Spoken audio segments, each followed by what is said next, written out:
The New Miami by Fernando Rano Jr. 10 years of growth and development. Fueled by an escalating population that has grown drastically in record numbers since the start of the decade, a strong economy, cultural development, and the ever-present influence of foreign investors, Miami is years removed from the Art Deco architecture, retirement playground, and not-so-favorable public image that personified it through the 1980s and into the early 1990s. More than just a vacationer's paradise. Jack Lowell, a Miami resident since the mid-1980s and vice chairman of the Codina Group for the last 11 years, can attest to the development and economic growth the city has undergone over the last decade.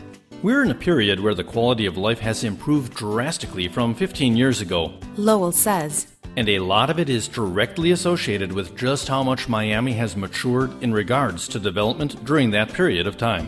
While Lowell views the Northern Biscayne Boulevard corridor and Doral as targets for expansion in the coming year, the growth of the city is not concentrated in just one area.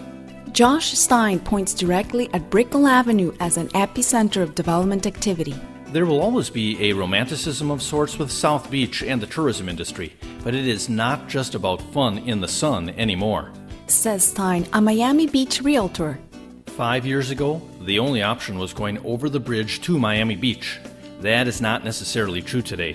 Whether you live here or are on vacation, going out there isn't necessary anymore. People have other resources now, options that weren't there just a few years ago. Quite the attraction, thanks to a slew of international banks, high-end restaurants, and high-rise condominiums. Brickell Avenue, home to $5.5 billion in construction during a 6-month span in 2005 alone, serves as a prime example of just how much the city has matured structurally and economically. Passed over as an unattractive and secluded area for many years, these days, Brickell Avenue is home to a slew of construction projects, including 14,134 residential units as of July 31, 2005, according to the Miami Downtown Development Authority. The projects have also reconfigured the city's waterfront skyline, with newly built condos replacing the dehydrated trees of yesterday. This enclave is very popular with investors from South America and Europe, and has gradually energized its nightlife value by welcoming international restaurants as well.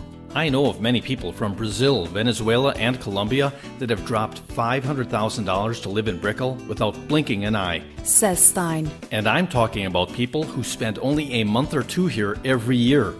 Despite being engulfed in heavy construction, and no doubt one of the city's most underpopulated areas, Stein likes the possibility of downtown Miami becoming a round-the-clock haven for tourists and nightlife revelers, stealing some of the thunder from South Beach sooner rather than later. I live in downtown Miami right now, and I'll be honest with you, there's not much to do there at this time, says Stein, who moved to Miami 6 years ago. But a few years down the road, it's going to be the kind of area that will indeed attract loads of people. Just think, you'll have the Performing Arts Center, a stronger retail presence, and the design district not too far away. The concentration of people living in the area will only make Miami an even more popular place to live. We must add that this will happen only if the infrastructure can accommodate car-dependent Miamians. The office, industrial, retail, and mixed-use sectors are all strong with leasing activities across the board, vacancy rates dropping and rents increasing. That has contributed to strong investment activity across property types. Mixed-use development has proliferated, most notably in downtown Miami, and while the condominium conversion market has been affected by rising interest rates, its pace remains steady. To satisfy the demand for housing in that area, old office buildings that were obsolete are being turned into luxury rentals. But what price are people willing to pay? What may have seemed like an unfinished product at the outset of the 1980s, the general consensus now is of a Miami that is all grown up and in many ways getting bigger. Close to 250,000 new jobs were created last year in South Florida, which continues to lead the nation in job growth. Estimates are of another 250,000 people permanently relocating to Florida, with South Florida responsible for more than 50% of that growth. The U.S. Census Bureau predicts that by the next decade, Florida will be the third most populous state in the country. One beneficiary of this growth has been the real estate market in South Florida, with Miami-Dade County accounting for a cumulative increase of 65.67%, by far the largest in the state, in home price percentage from 2000 to 2005, according to a study released last year by the Office of Federal Housing Enterprise Oversight. House prices elevated to cumulative totals of 68, 67, and 66% respectively from 2000 to 2004 in Miami-Dade, Broward, and Palm Beach counties, while there was little indication that they would take a downward tumble. But with house prices significantly beyond the reach of many buyers, increasing mortgage rates, and higher property taxes, among several factors, has caused the market to slow down over the last 7 months. The result? A cat-and-mouse game between buyers and sellers that has tripled the numbers of homes for sale over the last year. What kind of effect, if any, will it have for the city of Miami? Everybody was jumping at the chance of selling because prices were through the roof, says realtor Miriam Poggio.